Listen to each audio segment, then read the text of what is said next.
The crowd saw a broken city girl on the auction block, bruised and barefoot, not worth more than a few dollars.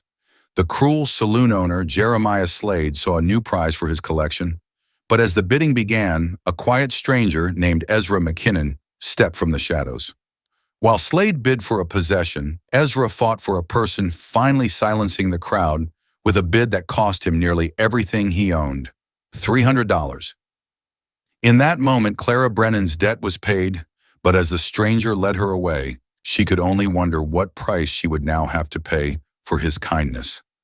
Blood dripped from Clara's split lip onto the dusty wooden platform where she crouched like a trapped animal.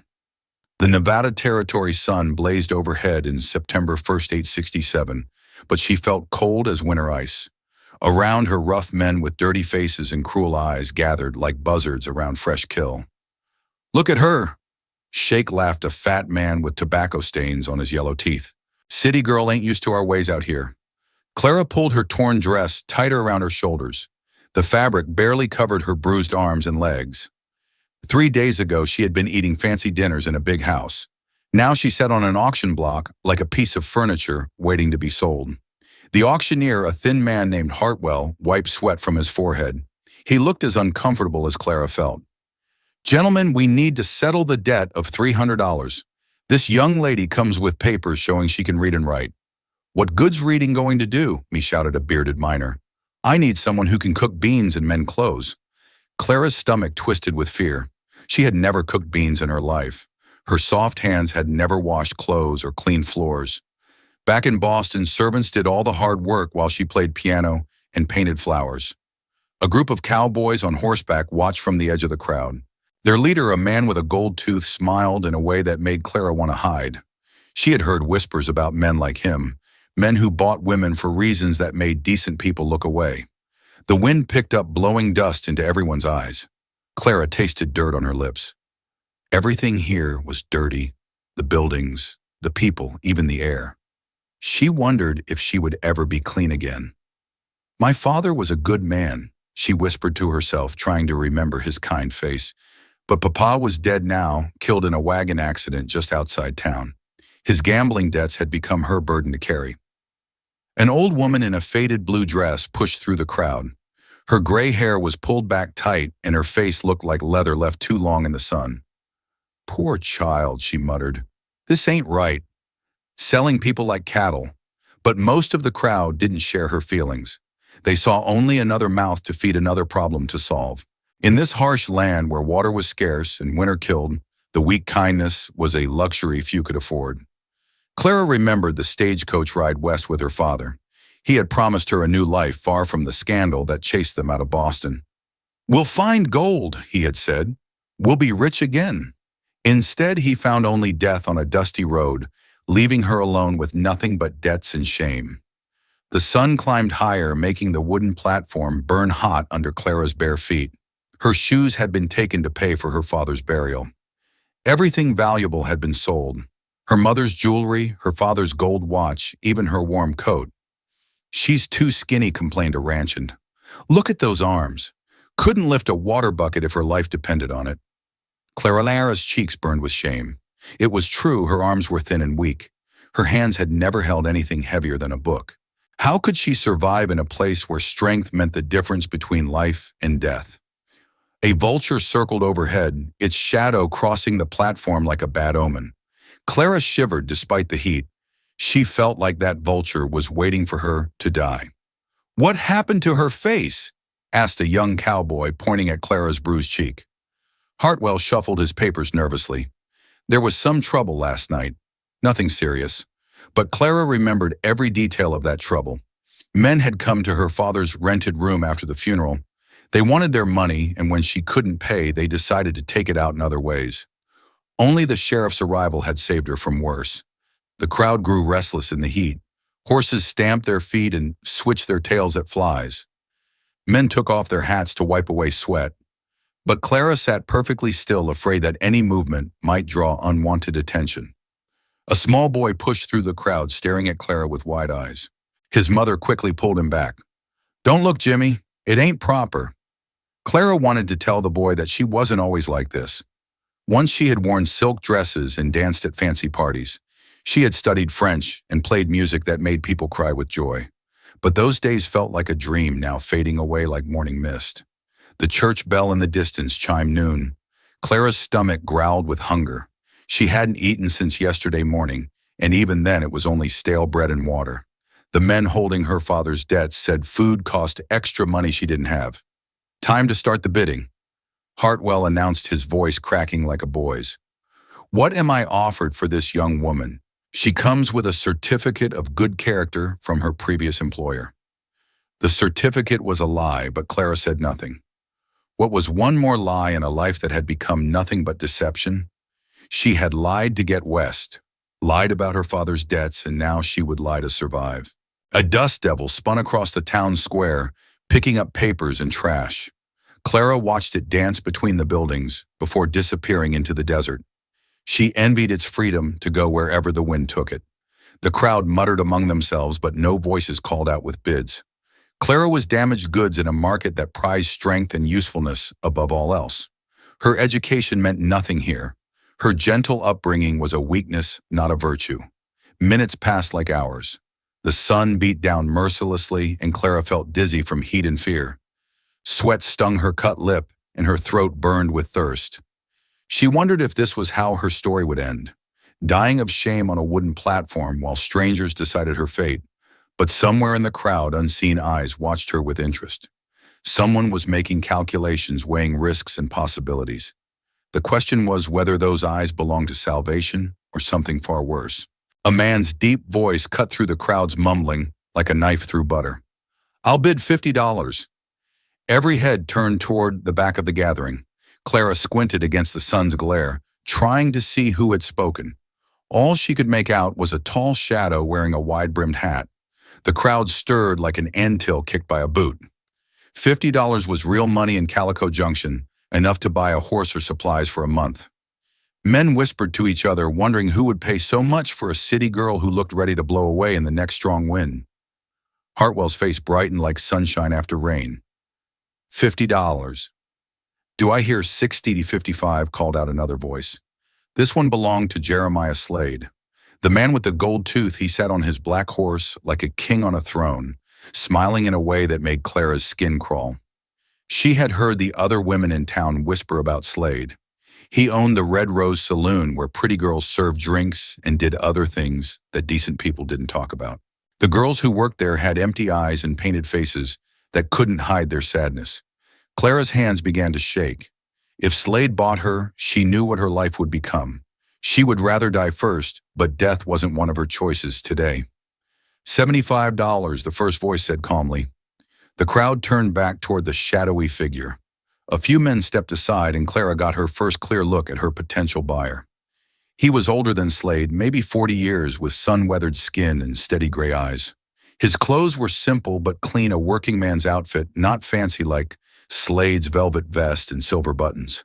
Something in his face reminded Clara of her father before the gambling fever took hold. There was kindness there, but also strength. This was a man who had faced hardship and survived it. 100. Slade countered, his smile getting wider. He was enjoying this contest like a cat playing with a mouse before eating it. The gray-eyed man stepped forward into the sunlight.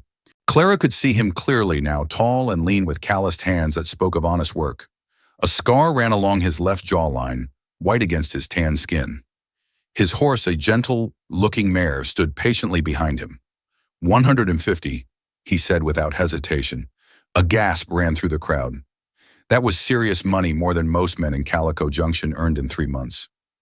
Several people craned their necks to get a better look at the stranger who was willing to pay so much. Slade's smile flickered for the first time. His black horse danced nervously, sensing its rider's sudden tension. 200, he growled, his voice losing its playful tone. Clara felt sick to her stomach. She was watching two men bid over her like she was a prize bull at a county fair. The only difference was that cattle got fed and cared for. She wasn't sure what these men had planned for her. The gray-eyed stranger looked directly at Clara for the first time. Their eyes met across the crowd, and she felt something pass between them. Not desire or ownership, but something softer. Recognition. Maybe like one lost soul seeing another. $250, he said quietly. The crowd fell silent. Even the horses seemed to sense the gravity of the moment. $250 could buy land or cattle or a business. It was enough money to change a person's life completely. Slade's face darkened like storm clouds gathering over the desert. He had expected easy victory, not a real fight. His hand moved toward the gun at his hip, and several men in the crowd stepped backward. "You making a mistake, stranger," Slade said, his voice low and dangerous. "That girl's got secrets, dark ones. She ain't worth the trouble she'll bring you." Clara's heart stopped beating for a moment. What did Slade know? Had words somehow traveled west from Boston about her troubles there? She had thought her past was buried, but secrets had a way of rising from the grave like restless spirits. The gray-eyed man didn't flinch at Slade's threat. If anything, he stood straighter, like a tree bracing against a strong wind.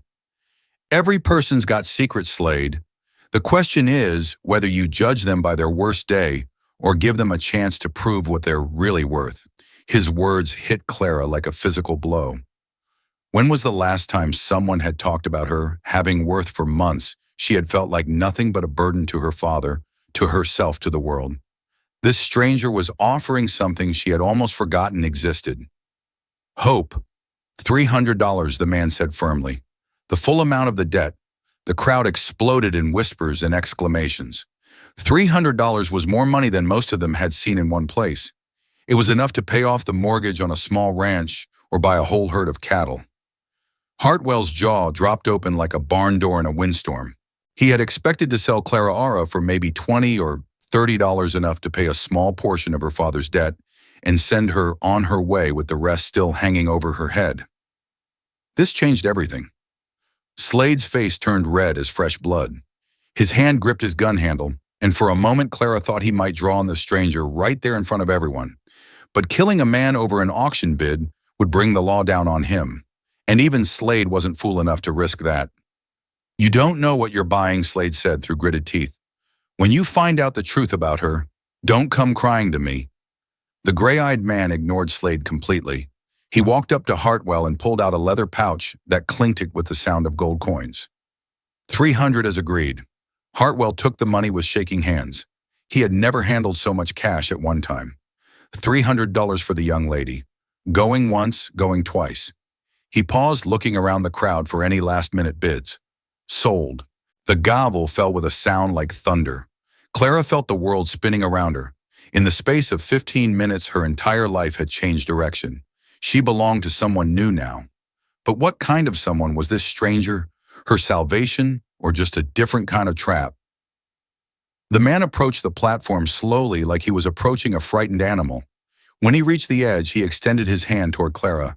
His palm was rough with calluses, but his touch was gentle. "Name's Ezra McKinnon." He said simply, "I got a small ranch about 5 miles out of town. Could use help with cooking and cleaning if you're willing to work for fair wages." The word willing struck Clara like lightning. When was the last time anyone had asked what she was willing to do? For so long, other people had made all her choices for her. Where to go, what to do, how to live. Now this stranger was offering her something precious, the right to choose. She placed her trembling hand in his steady one and felt herself pulled up from the platform. For the first time in months, Clara Ara was standing on level ground instead of looking up at everyone else. "Thank you," she whispered, her voice barely audible over the crowd's noise. Ezra nodded and draped a thick woolen blanket around her shoulders. The wool was rough but warm, and it covered her torn dress completely. Clara pulled it tight around herself, feeling truly clothed for the first time since her father's death. As they walked toward his horse, Clara caught sight of Slade watching them from across the square. His gold tooth caught the sunlight as he smiled, but there was no humor in it. That smile promised trouble, the kind of trouble that followed people into dark places and waited for them there. But for now, Clara was walking away from the auction block on her own 2 feet. Whatever came next, at least she would face it as a person, with choices not as property to be sold to the highest bidder. The question was, what price would she have to pay for this unexpected freedom? The horse beneath Clara bucked wildly as a rattlesnake coiled in their path, ready to strike. Ezra's strong arm tightened around her waist, keeping her from falling as his mare danced sideways on the narrow mountain trail. "Easy, Daisy," Ezra murmured to his horse, his voice calm despite the danger. The snake's rattle filled the air like angry rain on a tin roof.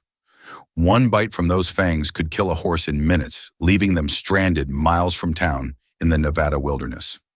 Clara held her breath as Ezra slowly reached for the rifle strapped to his saddle. The movement had to be perfect too fast, and the snake would attack too slow, and it might slither closer to the horse's legs. Sweat beaded on Clara's forehead, despite the cool mountain air. The shot rang out like thunder between the canyon walls. The snake's head disappeared in a puff of dust, and its body writhed once before going still. Daisy snorted and stepped carefully around the dead reptile, her hooves clicking on the rocky trail.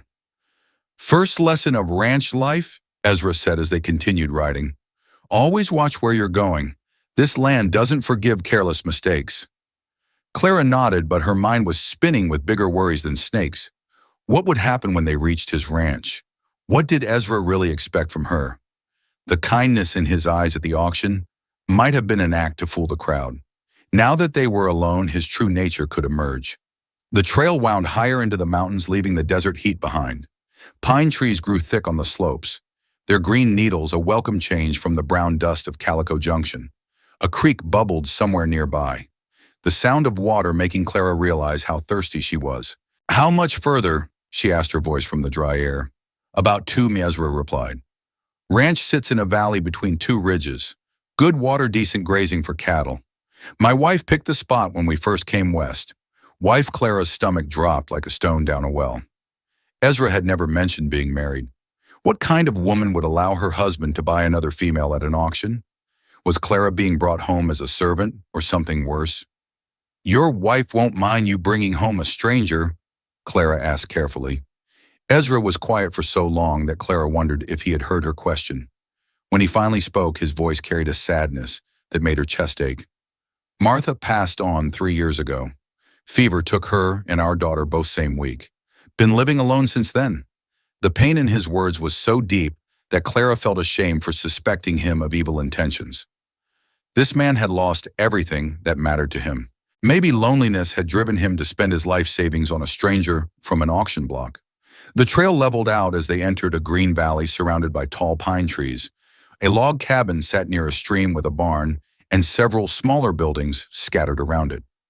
Cattle grazed in a fenced pasture, their red and brown coats shining in the afternoon sun. Chickens pecked in the dirt near the house, and a vegetable garden showed neat rows of late-season plants. It looked like a picture from a storybook, the kind of peaceful home Clara had dreamed about during the long, frightening journey west. But she had learned not to trust first impressions.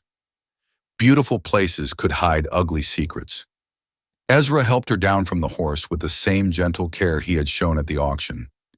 His hands never lingered where they shouldn't, and he stepped back as soon as her feet touched the ground. Whatever his faults might be, he was a gentleman. "House needs a woman's touch," he said almost apologetically. "Haven't been much good at keeping things clean and organized. Cooking's gotten pretty simple too, mostly beans and salt pork." Clara looked at the cabin with fresh eyes. The windows needed washing and weeds grew up around the foundation. Clothes hung on a line behind the house, but they looked wrinkled and poorly washed for a man who paid attention to details like dangerous snakes. Ezra seemed lost when it came to household management. "I should warn you," Clara said, twisting her hands nervously in the woolen blanket. "I'm not very good at housework. Back home we had servants who did the cooking and cleaning. I can read and write, and I know some French, but I've never cooked a meal or washed clothes." She waited for his disappointment for the moment when he realized he had wasted his money on damaged goods. Instead, Ezra smiled, the first real smile she had seen from him. "French won't help much with cattle, but reading and writing are valuable skills out here. As for the rest, we'll figure it out together. I wasn't born knowing how to ranch either. Had to learn everything the hard way." His acceptance hit Clara like warm sunshine after a long winter. When was the last time someone had been patient with her failures instead of angry about them? Her father had loved her, but even he had grown frustrated with her helplessness during their journey west. Ezra led her to the front door of the cabin, then paused with his hand on the wooden handle. "Before we go inside, I want you to understand something. You're not a slave here, Clara. You're not property. I paid your debt because it seemed like the right thing to do, but that doesn't mean you belong to me. You're free to leave anytime you want. Clara stared at him in shock. Leave? But where would I go?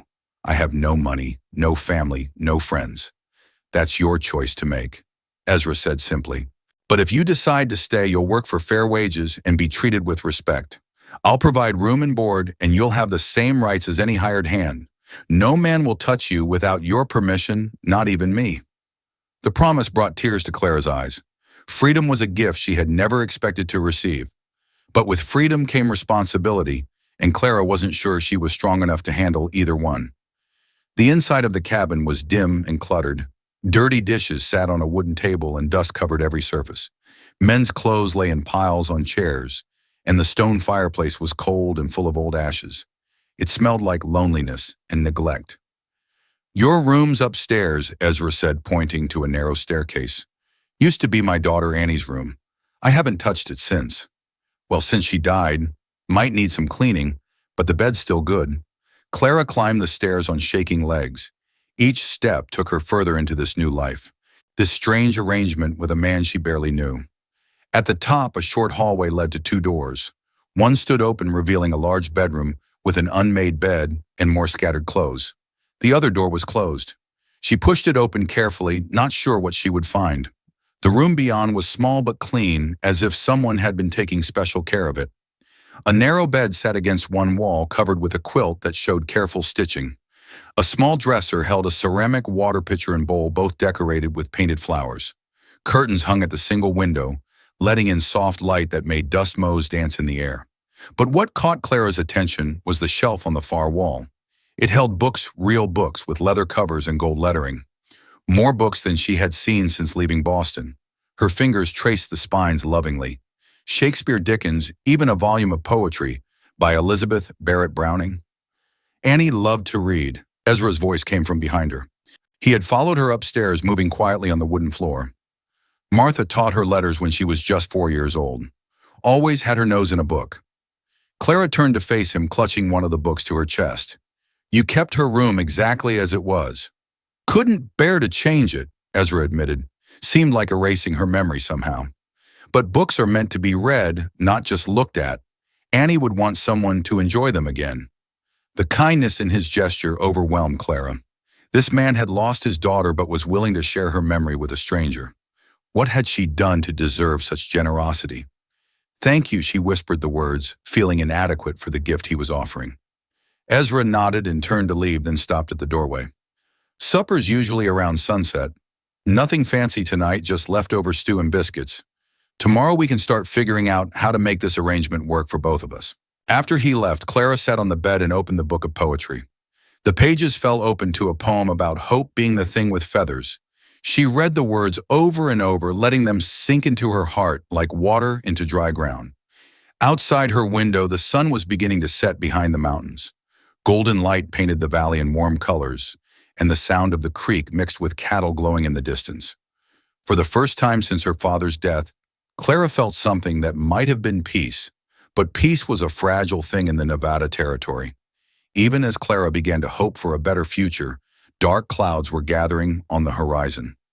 Jeremiah Slade had not forgotten his humiliation at the auction, and men like him had long memories when it came to revenge. The question was not whether trouble would come, but when it would arrive and what form it would take. Smoke rose from the McKinnon Ranch like a black finger pointing at the sky, visible for miles across the Nevada Valley. Clara stood at the kitchen window, her hands shaking as she watched orange flames lick at the barn roof where Ezra stored his winter hay. Fire! She screamed, but Ezra was already running from the pasture where he had been mending fence. His boots pounded across the yard as he grabbed buckets and headed for the stream. The cattle milled nervously in their pen. Sensing danger in the air, Clara had never fought a fire before, but she knew what losing the barn would mean. Without hay for winter, the cattle would starve. Without cattle, the ranch would fail. Without the ranch, she would be homeless again, assuming they both survived the next hour. She grabbed the largest pot from the kitchen and ran toward the stream. The water was ice cold from mountain snow, making her hands ache as she filled the heavy pot. By the time she reached the barn, Ezra had already organized a bucket line with 3 of his neighboring ranchers who had seen the smoke. Over here, shouted Tom Bradley, a grizzled old cowboy who owned the spread to the north. Fires spreading to the Hoft. Clara threw her pot of water at the flames, but it seemed as useless as spitting at a hurricane. The fire roared like a living thing, hungry and angry, and growing stronger with every second. Heat battered her face until she could barely keep her eyes open. "The wind's picking up," Ezra yelled over the noise. "If it reaches the house, we'll lose everything." For 2 hours they fought the blaze, passing buckets until their arms screamed with pain. Clara's dress was soaked with water and sweat, and her hair had come loose from its pins. Smoke filled her lungs, making her cough until her chest ached. Just when it seemed the fire might win, the wind shifted direction. The flames turned back on themselves, and the bucket brigade finally began to make progress. By sunset, only smoking ruins remained where the barn had stood that morning. Clara collapsed on the ground next to the stream, too exhausted to stand. Her hands were blistered from the hot bucket handles, and her face felt sunburned from the heat, but they had saved the house and most of the animals. Ezra sat down beside her, his shirt torn and his face black with soot. "You did good today," he said simply.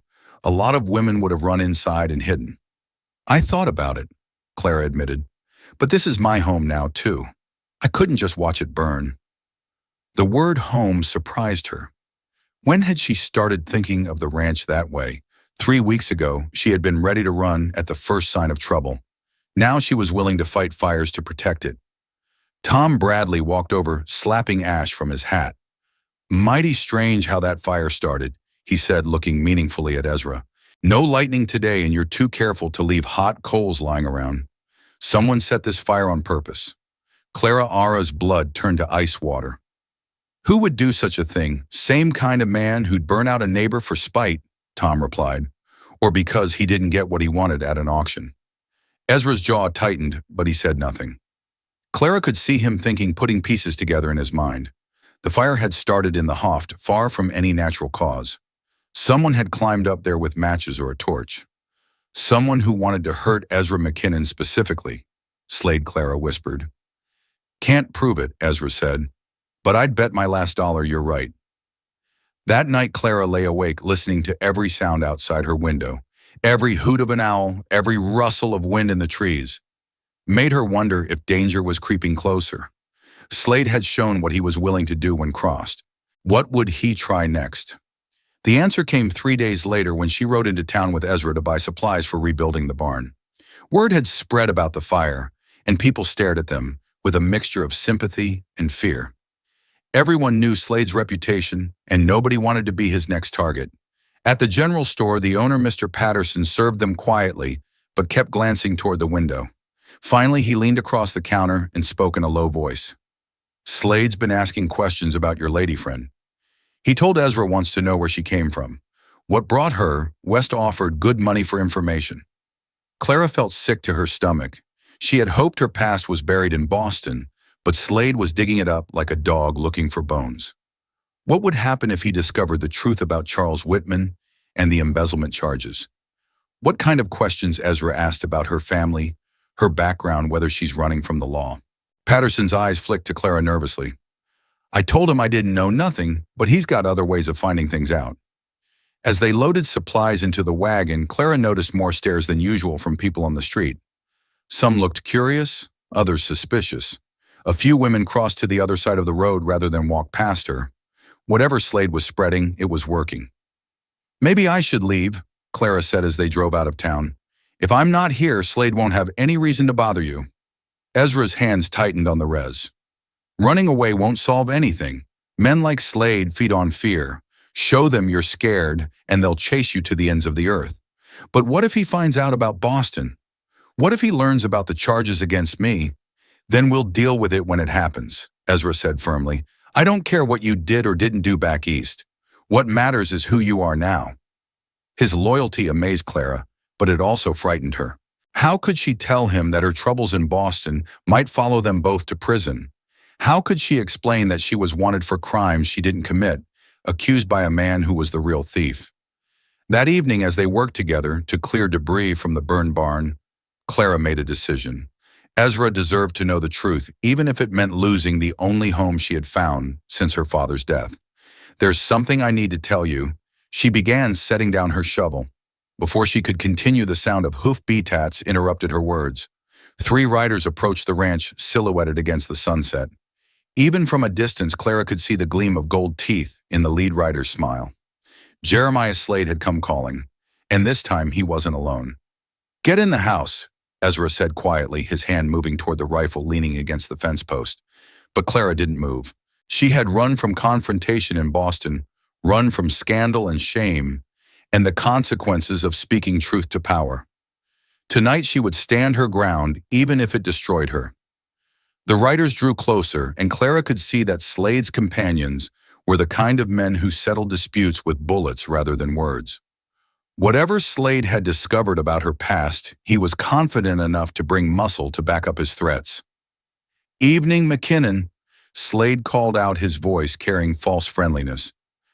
"Heard you had some trouble with a fire. Terrible shame about your barn." Ezra's knuckles were white where he gripped his rifle. "What do you want, Slade?" "Just to have a friendly conversation with your house guest," Slade replied, his eyes fixed on Clara. "See, I've been doing some investigating, and I found out some very interesting things about Miss Clara Brennan, or should I say Miss Rebecca Morrison, or maybe Miss Elizabeth Hayes. She's got more names than a traveling salesman."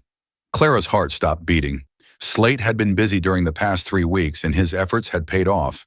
Her carefully constructed new identity was crumbling like a house built on sand. "Turns out our refined young lady is wanted back east for embezzlement." Slade continued, savoring each word like candy. $5,000 stolen from her employer. According to the wanted posters, that's a hanging offense in some territories. The words hit Clara like physical blows. Slade had found Charles Whitman's lies and believed them, just as everyone in Boston had. Once again, she was trapped by accusations she couldn't prove false. But this time, she wasn't alone. Ezra stepped forward, placing himself between Clara and the mounted men.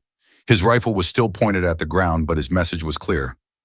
"I don't care what papers you're waving around," Ezra said. "This is my land, and she's under my protection." Slade's smile widened, showing those gold teeth that caught the last rays of sunlight. "Protection won't help her when the federal marshals come calling. And they will come, McKinnon. I've already sent word to Denver about your little fugitive." Clara felt the walls closing in around her once again. Just when she had begun to hope for a peaceful life, the past had reached out with bloody claws to drag her back into nightmare. But as she looked at Ezra's determined stance, at the way he was willing to face down 3 armed men to defend her, Clara realized something had changed. She was no longer the helpless girl who had run from Boston in shame and terror. She was ready to fight back. The blizzard struck 3 days before Christmas, turning the Nevada mountains into a white prison that trapped Clara and Ezra together in the ranch house. Snow piled against the windows like ghostly fingers trying to claw their way inside, and the wind howled through the canyon with voices that sounded almost human. Clara stood at the kitchen stove stirring a pot of beans that would have to last them another week if the storm didn't break soon. Their supplies were running dangerously low, only enough flour for 2 more days of bread, and the last of the salt pork hanging in the cold cellar. But food wasn't their biggest worry. "Storm's getting worse," Ezra said, shaking snow from his coat as he came in from checking the animals. Ice crystals clung to his eyebrows and his face was red with cold. "Lost 3 more cattle overnight. Found them frozen solid against the north fence." Clara's heart sank. Each dead cow represented money they couldn't afford to lose, especially with the barn still half rebuilt from Slade's fire. Winter was proving to be their cruelest enemy yet, worse than any human threat they had faced. But it wasn't the storm outside that frightened Clara most. It was the storm brewing inside the cabin. For 2 weeks ever since Slade's visit, she and Ezra had been dancing around the truth like wolves circling a campfire. She knew he was waiting for her to explain the accusations Slade had made. He knew she was hiding something that could destroy them both. The silence between them had grown thick as winter, honey sweet on the surface, but impossible to swallow. Every shared meal, every evening by the fire, every moment of ordinary life was shadowed by unspoken questions and fears. Neither dared to voice.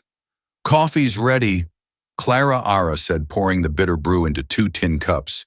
They had run out of real coffee days ago, but roasted acorns made a fair substitute if you didn't think too hard about what you were drinking. Ezra warmed his hands around the hot cup, studying Clara's face in the fire. She had changed during their months together, grown stronger, more confident, more beautiful in ways that had nothing to do with fancy clothes or powder and paint. But shadows still lurked in her eyes, secrets that built walls between them higher than any blizzard could pile snow. Clara, he began, then stopped. How could he ask her to trust him with her past when he hadn't shared his own? How could he demand honesty while hiding the letter that had arrived just before the storm? The letter with official seals and federal stamps that waited unopened in his desk drawer. A violent gust of wind shook the cabin, rattling the windows and sending sparks up the chimney. Somewhere in the distance, a tree cracked and fell with a sound like thunder. The storm was reaching its peak, and they were running out of time in more ways than one. "We need to talk," Clara said suddenly, setting down her cup with hands that trembled slightly. "About Boston, about why I really came west." Ezra felt his stomach drop like a stone in deep water. Part of him wanted to stop her, to keep living in the comfortable lie they had built together. But lies were like ice on a roof. Eventually, they always came crashing down. "You don't have to tell me anything," he said, though they both knew that wasn't true anymore. Clara walked to the window and stared out at the white chaos beyond the glass. Snow was falling so thick that she couldn't see the barn only 20 yards away. The world had become a blank page waiting for someone to write a new story on its surface. "My real name is Clara Brennan," she began, her voice barely audible over the wind. "I was engaged to marry Charles Whitman, son of one of Boston's most important bankers. Everyone thought I was the luckiest girl in the city." She paused, gathering courage like firewood for a dying flame. Ezra waited, knowing that pushing her now would only drive her back into silence. "Charles was handsome and charming and rich," Clara continued. "But he was also a thief. He had been stealing money from his father's bank for months, taking it from accounts belonging to working families who trusted the Whitman name. When I discovered what he was doing, I threatened to expose him." The wind picked up again, screaming around the cabin like all the ghosts of winter. Clara pressed her face against the cold glass, her breath fogging the window. "He turned everything around on me," she whispered. "Claimed I was the one stealing money, that I had seduced him into helping me. His father believed him, of course. So did the police. So did everyone who mattered in Boston society." Ezra felt anger burning in his chest like swallowed fire. He had seen enough of the world to know how easily powerful men could destroy the innocent, especially women who dared to stand up to them. CL's crime hadn't been theft. It had been telling the truth when lies were more convenient. "My father and I ran," Clara said, turning away from the window to face him. "We came west, hoping to start over, but Papa died before we could build a new life." That's when Slade's accusations became dangerous again. "If federal marshals come looking for me, they'll drag me back to Boston to face charges I can't prove false." The confession hung between them like smoke from a dying fire. Ezra saw the fear in Clara Ara's eyes, the way she was already bracing herself for his rejection. She expected him to throw her out into the storm to wash his hands of her troubles, like everyone else had done. Instead, he stood up and walked to his desk. His fingers found the unopened letter buried beneath bills and ranch papers. The federal seal seemed to burn his fingertips as he carried it back to the firelight. "This came the day before the storm hit," he said, holding out the official envelope. "I haven't opened it yet, but I think we both know what it says." Clara Ara stared at the letter like it was a coiled rattlesnake ready to strike. Her face went white as fresh snow, and she sank into a chair as if her legs could no longer support her. "They found me," she whispered. "Maybe," Ezra said, "or maybe this is about something else entirely. But either way, we need to face it together." The word "together" made Clara look up sharply. "You still want me here, even knowing what I'm accused of?" Ezra knelt beside her chair, taking her cold hand in his warm ones. "I've watched you work for months, Clara. I've seen your character in 100 small ways. You're not a thief. You're one of the most honest people I've ever known." Tears ran down Clara's cheeks like melting snow. "But what if they don't believe that? What if they take me away?" "Then we'll fight," Ezra said simply. "We'll find a way to prove your innocence. But first we need to see what that letter actually says." Clara nodded, wiping her eyes with the back of her hand. "Open it." Ezra's fingers worked at the official seal, breaking the red wax that held secrets inside. The paper crackled as he unfolded it, and firelight danced across words that would change everything. But before he could read the contents aloud, another sound cut through the storm. the distant ringing of a bell from the direction of town. Someone was riding through the blizzard, risking death to reach the ranch with urgent news. Clara and Ezra looked at each other, both thinking the same thought. The federal marshals had arrived in Calico Junction, and not even the worst storm in 20 years would stop them from collecting their prisoner. The ringing grew louder, coming closer through the white chaos outside. Soon they would know whether Clara's past had finally caught up with her, or whether the storm had brought a different kind of danger to their door. Either way, their peaceful winter evening was about to become something much more dangerous. Back VR 6. The man who stumbled through their door was more ice than human, his beard white with frost and his eyes wild with exhaustion. Dr. Samuel Hayes collapsed onto the cabin floor, gasping for breath that came out in great clouds of vapor. Federal marshals, he wheezed between desperate gulps of air. 3 of them rode into town this morning looking for a woman named Clara Brennan. Clara felt the world tilt sideways like a ship in a storm. After months of dreading this moment, her worst nightmare had finally arrived. The law had tracked her across half the continent, following a trail of lies that led straight to Charles Whitman's door. Ezra helped Dr. Hayes to a chair by the fire and pressed a cup of hot coffee into his frozen hands. "Why did you risk riding out in this storm to warn us?" "Because I know something about those marshals," Dr. Hayes said, his voice growing stronger as a warmth returned to his body. "The leader is Marshal John Crawford. He's got a reputation for bringing in his prisoners, dead as often as alive. Doesn't much care about innocence or guilt, just wants his reward money." Clara's blood turned to ice water. She had heard stories about bounty hunters who wore federal badges, men who cared more about collecting fees than serving justice. If Crawford was that kind of marshal, her chances of surviving a trip back to Boston were slim to none. "There's more." Dr. Hayes continued, glancing nervously between Clara and Ezra. "One of Crawford's men was asking specific questions about you, Miss Clara. New details about your father's death, about the auction, even about your work here at the ranch. Someone's been feeding them information." Slade. Clara didn't need to hear the name spoken to know who had betrayed her. The saloon owner had been planning this moment ever since Ezra outbid him at the auction, gathering evidence and building a case like a hunter setting snares.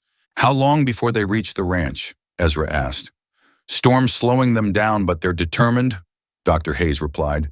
"I guess they'll be here by morning. Maybe sooner, if the wind dies down." Clara stared into the fire, watching flames dance like tiny devils celebrating her doom. She had perhaps 8 hours of freedom left before spending the rest of her life in prison. Or worse, the unfairness of it all made her want to scream until her voice gave out. "We could run," she said quietly. "Take the horses and head deeper into the mountains. Hide until spring, then try to reach California." Ezra shook his head. "You'd die in this storm before you got 5 men. Besides, running would just prove you're guilty in everyone's eyes. But I can't prove I'm innocent." Clara's voice cracked with desperation. "Charles destroyed any evidence that might have helped me. It's his word against mine, and he's got all the power." Dr. Hayes leaned forward in his chair, firelight revealing a face creased with deep thought. "What if there was another way? What if we could turn the tables on these marshals?" "What do you mean?" Ezra asked. "I've been thinking about this ever since they rode into town." Dr. Hayes said something doesn't feel right about their story. Real federal marshals don't usually travel in blizzards to arrest someone for embezzlement. They'd wait for better weather, especially when the accused is a woman with no history of violence.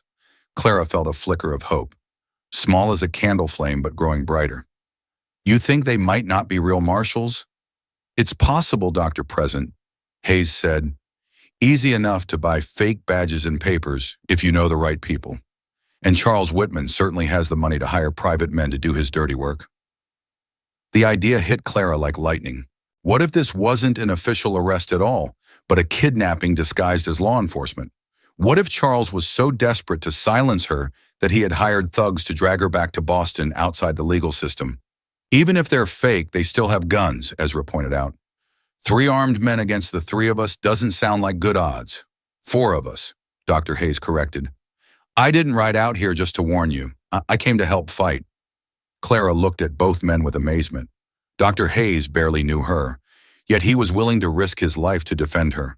Ezra had even more to lose: his ranch, his reputation, his freedom, but he never hesitated to stand by her side. "Why?" she asked. "Why are you both willing to do this for me?" Dr. Hayes smiled sadly. "I had a daughter once. She was accused of stealing medicine from my office medicine I had given her to help sick children whose families couldn't pay. The accusations destroyed her reputation and broke her spirit. She died of a fever the following winter, and I've always believed it was really heartbreak that killed her." Ezra's answer was simpler. "Because it's the right thing to do. Because you're worth fighting for." His words wrapped around Clara's heart like warm blankets on a cold night. For so long she had felt worthless, damaged, unwanted. Now these two good men were ready to risk everything to prove her value, not just to the world, but to herself. "What's your plan?" she asked. Dr. Hayes grinned, and for a moment he looked years younger. "Well, first we need to examine that letter Ezra received. If it's really from federal authorities, we'll know these marshals are legitimate. If not..." Ezra picked up the unopened letter from where he had dropped it when Dr. Hayes arrived. His hands shook slightly as he unfolded the official-looking document and held it up to the firelight. The silence stretched like a hell breath as he read the contents. Clara watched his face for clues, searching for any sign of hope or despair. Finally, he looked up with an expression she couldn't quite read. "It's not about you at all," he said slowly. "It's a notice that my brother died in Denver last month. Left me his share of a silver mine." Clara felt dizzy with relief and confusion. "Then the marshals aren't here officially. Doesn't look like it," Ezra said. "Which means Dr. Hayes is right. They're probably hired guns pretending to be lawmen. That gives us an advantage." Dr. Hayes said, "Real marshals would have legal authority to search the ranch and arrest you, but kidnappers have to rely on force and intimidation. If we can expose their deception, we turn them from hunters into hunted." Clara finished understanding, dawning like sunrise after a long night. Outside, the storm was beginning to weaken. The wind no longer screamed around the cabin, and the snow was falling more gently. Soon the fake marshals would be able to make their way up the mountain trail, expecting to find a helpless woman ready to surrender to their authority. Instead, they would find a trap waiting for them and three people who had decided to fight back against injustice no matter what the cost might be. Clara felt something new growing inside her chest, something she hadn't experienced since the nightmare began in Boston. For the first time in months, she wasn't running from her problem. She was preparing to face them head-on with friends who believed in her innocence, standing by her side. The question now was whether their plan would be enough to defeat men who had money, weapons, and the advantage of surprise on their side. Gunfire exploded across the snowy valley as the three fake marshals rode into Ezra's carefully planned trap, their horses rearing and screaming in terror as bullets whistled over their heads from hidden positions around the ranch. "Drop your weapons," Ezra shouted from behind the overturned wagon where he had taken cover. "You're surrounded." The lead rider, a tall man with a silver badge pinned to his coat, wheeled his horse in a circle, trying to spot the shooters. "We're federal marshals on official business. Stand down or face charges of interfering with justice." But his voice carried the wrong accent for a government man, and his badge caught the morning sunlight in a way that revealed cheap metal instead of real silver. Dr. Hayes had been right. These were hired guns playing dress-up, not lawmen at all.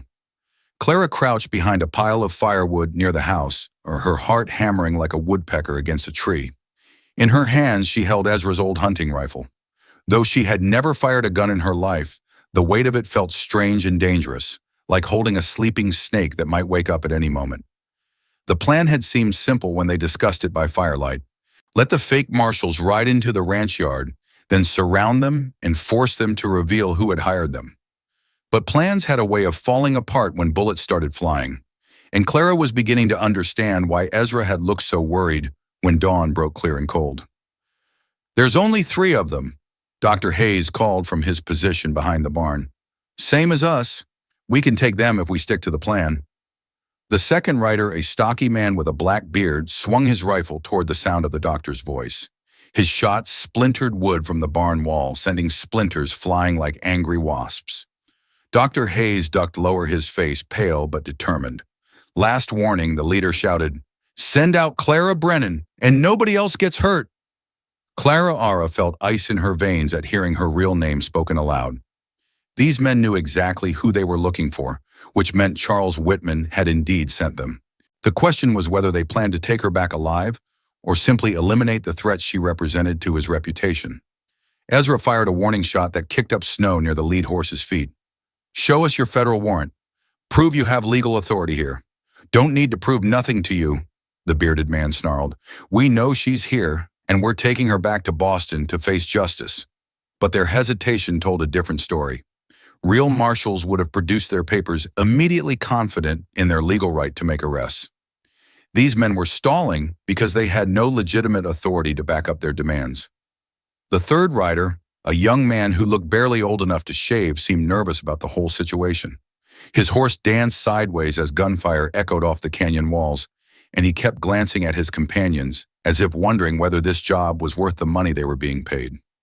Clara made a decision that surprised even herself. Standing up from behind the woodpile, she stepped into clear view of the three men, though she kept the rifle pointed in their direction. "I'm Clara Brennan," she called out, her voice carrying clearly across the snow-covered yard. "If you want me, here I am. But first you're going to answer some questions." The leader's eyes fixed on her with the hungry look of a wolf spotting wounded prey.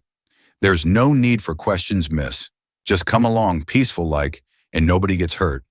"Whose money are you spending?" Clara demanded. "Who paid you to come after me?"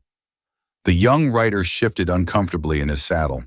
"We're federal marshals, ma'am. We don't get paid by private parties." "Then show me your commission papers," Clara shot back. "Real marshals carry official documents signed by judges. Where are yours?" The silence that followed was more revealing than any confession.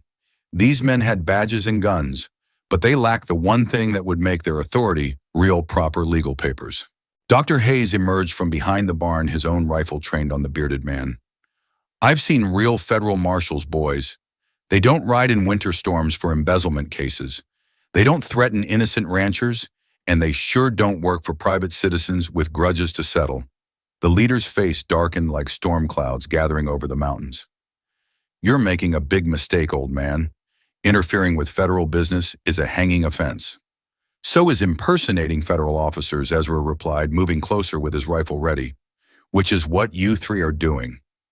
Question is, do you want to face those charges in a real court, or would you rather tell us who hired you and ride away quietly?" For a moment, the standoff balanced on a knife's edge. Clara could see the calculations running through each man's mind. Was the money worth risking their lives? Did they really want to start a shooting war over one woman's freedom? The young rider made the decision for all of them. "This ain't worth dying for," he said, lowering his weapon. "Lady, I don't know what you did back east, but it ain't worth getting killed over." "Shut up, Jimmy," the leader hissed. "We got a job to finish." But Jimmy was already turning his horse toward the trail that led back to town. "Find yourself another fool. I signed up to arrest a criminal, not fight a war." As Jimmy rode away, the balance of power shifted dramatically. 2 against 3 were much better odds, especially when one of the 2 remaining fake marshals was clearly having second thoughts about the whole enterprise. The bearded man looked at his leader uncertainly. "Maybe we should think about this, Crawford. These folks are ready to fight, and Jimmy's right. We ain't getting paid enough to die." Crawford, if that was his real name, seemed torn between greed and self-preservation. Clara could see him weighing his options, trying to decide whether to cut his losses or double down on a losing hand. "Charles Whitman's paying you," Clara said, pressing her advantage. "He hired you to bring me back to Boston, probably with orders to make sure I never arrive alive. But Charles made one big mistake. He underestimated what people will do to protect someone they care about." The truth of her words hit home like arrows finding their target. Crawford's face twitched with rage at having his employer named so directly, while the bearded man began to look genuinely frightened. "You don't know what you're talking about," Crawford said, but his voice lacked conviction. "I know Charles is desperate," Clara continued. "I know he's stolen thousands of dollars from his father's bank, and he's running out of time before someone discovers the truth. I know he needs me dead or silenced to protect his precious reputation." Dr. Hayes stepped closer, his rifle never wavering from its target. "Here's what's going to happen, boys. You're going to drop your weapons. Tell us exactly who hired you and how much you were paid. And then you're going to ride out of this territory and never come back. And if we refuse, Crawford asked. Ezra's smile was as cold as the winter wind. Then we tie you up and drag you to the real federal marshal in Carson City. Let you explain to him why you're carrying fake badges and threatening innocent citizens. The choice was simple: confess and leave or face real justice for real crimes. Even Crawford could see that the game was over.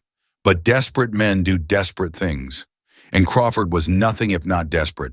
His hand moved toward his gun with lightning speed, gambling everything on one final roll of the dice. The question was whether Clara and her friends would be fast enough to stop him before he turned their victory into tragedy. The wedding dress lay spread across Clara's bed like captured moonlight, its ivory silk shimmering in the morning sun that streamed through her bedroom window. 6 months had passed since the confrontation with Crawford and his men, and the Nevada territory had transformed from a place of fear into a land of hope. Clara traced the delicate lace trim with trembling fingers, hardly believing this day had finally arrived. Tomorrow she would marry Ezra McKinnon not because she owed him a debt or needed his protection, but because she loved him with all her heart. The difference mattered more than she could ever explain. A gentle knock at her door interrupted her thoughts. "Come in," she called, expecting to see Ezra or perhaps Mrs. Patterson from town, who had been helping with wedding preparations. Instead, a stranger stepped into the room, a well-dressed woman with graying hair and kind eyes that looked familiar in a way Clara couldn't quite place. The woman carried herself with the confidence of someone accustomed to respect, yet her smile held genuine warmth. "Miss Brennan, I'm Margaret Whitman. I believe you knew my son Charles." Clara's blood turned to ice. Charles Whitman's mother stood in her bedroom the day before her wedding, like a ghost from a nightmare she thought was finally over. Her first instinct was to run, but there was nowhere to go. Her second was to call for help, but something in the older woman's manner made her hesitate. "Please don't be frightened," Margaret said, closing the door softly behind her. "I haven't come to cause trouble. I've come to apologize." "Apologize!" Clara's voice came out as barely a whisper. Margaret moved closer, her eyes taking in the wedding dress and the simple but cheerful room. "For my son's lies, for the pain he caused you, for the fact that it took me far too long to discover the truth about what really happened in Boston." Clara Ara sank into the chair by her window, her legs suddenly too weak to support her. "You know the truth. I know Charles has been stealing from the bank for over 2 years." Margaret said, her voice heavy with shame. "I know he tried to blame you when you discovered his crimes. I know he hired those men to bring you back, or worse." The words hit Clara like physical blows. After months of wondering if anyone would ever believe her innocence, here was validation from the one person whose opinion mattered most. The mother of the man who had destroyed her life. "How did you find out?" Clara asked. Margaret pulled a leather folder from her traveling bag. "Charles made a mistake last month. He tried to steal from an account belonging to Judge Harrison, a man who pays very close attention to his finances. When the judge demanded an investigation, Charles panicked and tried to run." She opened the folder and spread papers across Clara's small table. Bank records, forged signatures, and accounting ledgers that told the story of systematic theft stretching back years. "He confessed everything when they caught him," Margaret continued, "including what he did to you, the false accusations, the bribes to officials, even hiring those men to track you down. He's in prison now, awaiting trial for embezzlement and conspiracy." Clara stared at the papers that proved her innocence, hardly daring to believe they were real. For so long she had carried the weight of false accusations like chains around her soul. Now those chains were finally broke. "Why did you come all this way to tell me?" Clara asked. Margaret's eyes filled with tears. "Because you were going to be my daughter-in-law once. Because I failed to see what kind of man my son really was. Because you deserve better than the pain he caused you." She reached into her bag again and pulled out a small velvet box. Inside lay a string of pearls that caught the sunlight like captured raindrops. "These belonged to my mother and her mother before that. Margaret said they were meant to be Charles's wedding gift to his bride. Since that will never happen now, I thought perhaps if you would accept them." Clara's hands shook as she lifted the pearls from their velvet nest. They were more beautiful than anything she had ever owned. But their real value lay in what they represented: acceptance, forgiveness, and the acknowledgement of her worth. "They're beautiful," Clara whispered, "but I don't deserve. You deserve everything good this world has to offer." Margaret interrupted firmly. You showed courage when it would have been easier to stay silent. You stood up for what was right even when it cost you everything. That kind of character is rarer than pearls. A commotion outside drew their attention to the window. Ezra was leading a group of men in setting up tables and benches for tomorrow's wedding celebration. The whole town had been invited, including many of the same people who had watched Clara sold at auction just 1 year ago. He's a good man, Margaret observed, watching Ezra direct the preparations with quiet authority. You can see it in how he treats people, how they respond to him. Charles could have learned something from a man like that. Clara nodded, her heart swelling with love and gratitude. He saved me in more ways than one. Not just from Slade and Crawford, but from believing I was worthless. You were never worthless, Margaret said gently. You just needed to find people who could see your true value. As if summoned by their conversation, Ezra looked up and spotted them in the window. His face broke into the warm smile that never failed to make Clara's pulse quicken. He waved and she waved back, the pearl necklace still draped across her fingers. I should let you prepare for your big day, Margaret said, standing to leave. But before I go, there's one more thing. She pulled out an official-looking document with legal seals and signatures. A full pardon from the governor of Massachusetts, clearing your name of all charges.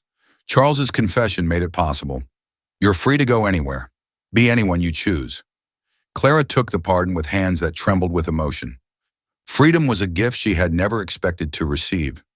Yet here it was offered not through her own efforts, but through the power of truth finally revealed. Thank you, she said, the words carrying the weight of months of fear and uncertainty. You don't know what this means to me. Margaret smiled and kissed Clara's forehead, like a mother blessing her child. I think I do. Now wear those pearls tomorrow and be happy. You've earned it. After Margaret left, Clara sat alone with her wedding dress and her pearls and her official pardon. A year ago, she had been sold like property to pay a debt.